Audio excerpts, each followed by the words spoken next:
welcome to the second episode of From Script to Screen, an episodic documentary tracking the production of our latest film, The Outer Darkness.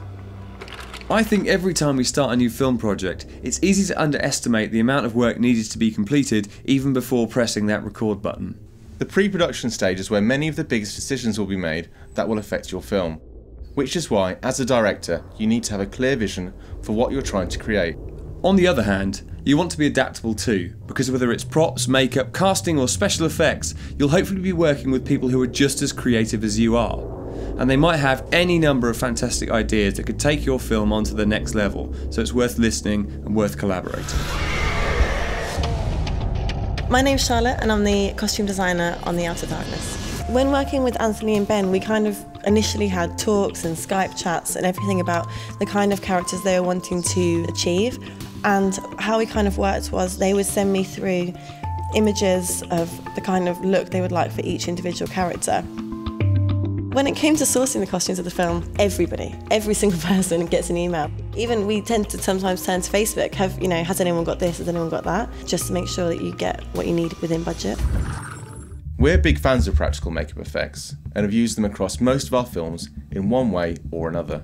This is an expensive area of production, so you need to be realistic about what's achievable and whether that cost is reflective of the actual value it brings to your production. So search out local film groups, places like Facebook and online creative forums to see who might be interested in joining you, your creative team and your project. For The Outer Darkness, we've been fortunate enough to sign up James Greenwood to the production, who for fans of our work will be better known to you as the creator of Stitches the Clown and the man responsible for the gory, eye-watering makeup in Dead Man's Lake. So today we are going to establish the final makeup look of the croupier character, and that's going to be achieved through a mixture of prosthetic appliances and two-dimensional makeup. This is just a test to isolate what does work and what doesn't work, and obviously what does work will be used on set.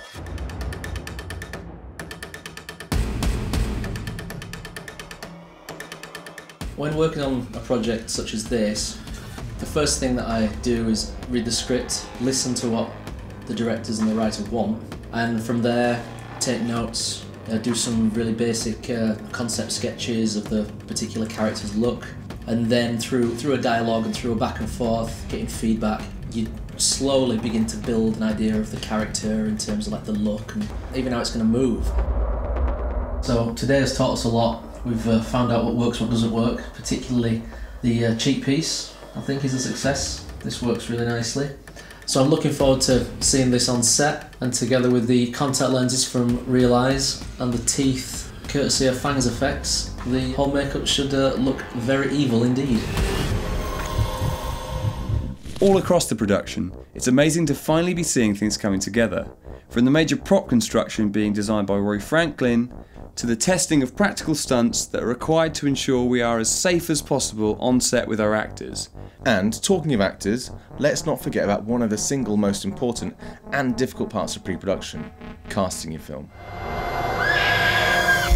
We have a lot more actors playing major roles than in any other previous film, and these all needed casting over several sessions.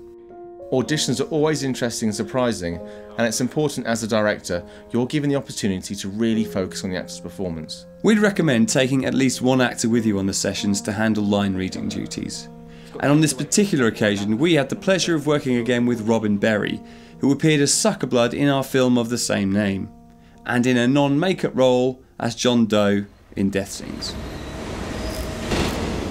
We like to do a certain amount of directing during auditions, rather than just cold reading, which we find really helps to bring out the performance of the actor in a more informed way, whilst also giving you an impression of just what they'll be like to work with on set, and how adaptable they are.